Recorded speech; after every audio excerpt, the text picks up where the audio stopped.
Jai Shri Ram. Thought capsule series continues. The first card is actually first capsule. Feed the positive lion in your head. Somebody said there are two lions in your head. One is a negative lion, the cynical lion. Starve that rascal. Starve the negative lion. Feed the positive lion.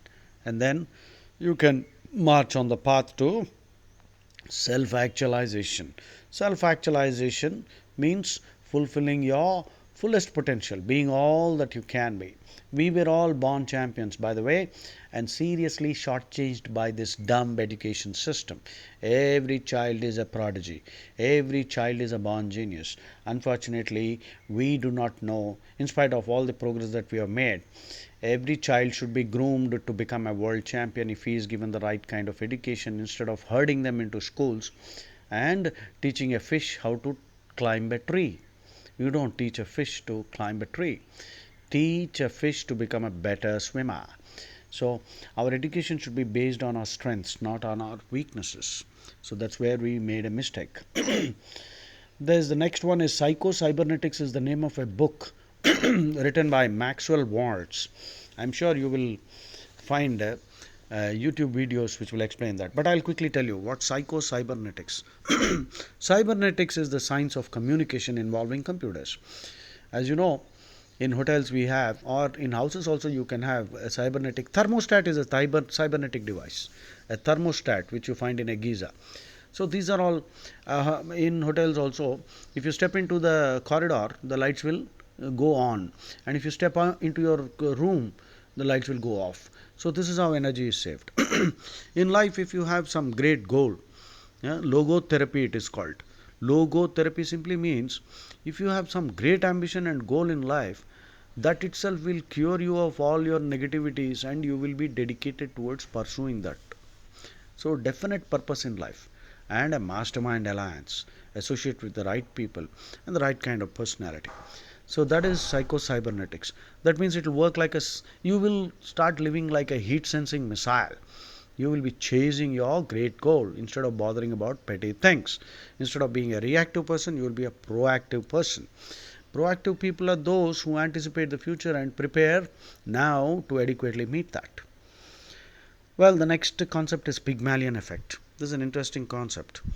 Pygmalion was a sculptor in ancient Greece who made a beautiful statue and fell in love with that statue. You can't fall in love with a statue, so he was pining. The gods, I believe, took pity and infused life into that statue, and Pygmalion married that beautiful statue, which has now become a human being. If you have seen the Hollywood movie My Fair Lady, please watch that. That is based on the concept of Pygmalion effect. Now, how does it operate in our lives? If you praise people, then they will live up to your expectations. This is a trait of Sri Rama. Sri Rama will always notice even the smallest virtue and glorify it, so that the person makes greater efforts to improve on that instead of criticizing them for their negativity. So, self fulfilling prophecy, a Pygmalion effect is when you praise people that they are good, then they will make every effort to become even more good. The Dhritarashtra hug. Dhritarashtra tried to crush Bhima because of his jealousy, because Dhritarashtra was very powerful. But he knew that Bhima killed all his sons. So, beware of the Dhritarashtra hug, which means people all around us, unfortunately, these days are so embittered and jealous, they would like to see you suffer. So, be careful. Now, well, let's go to the next one is actually a small Telugu poem. Anuvugani chota adhikula manaradu konchamundutelла కొదవు కాదు కొండ అద్దమందు కొంచెమై ఉండదా విశ్వదాభిరామ వినురవేమ. That means wherever you are not recognized for your worth, there is no point in talking about your achievements or accomplishments. A hill will look small in a mirror, so be small, don't try to show off or boast. And the last capsule is, how do you sum up the whole of human species in 3 words? I think we are still a work in progress. We are a work in progress, and if you create the right environment at home, we will make superior human beings. Jai Shri Ram.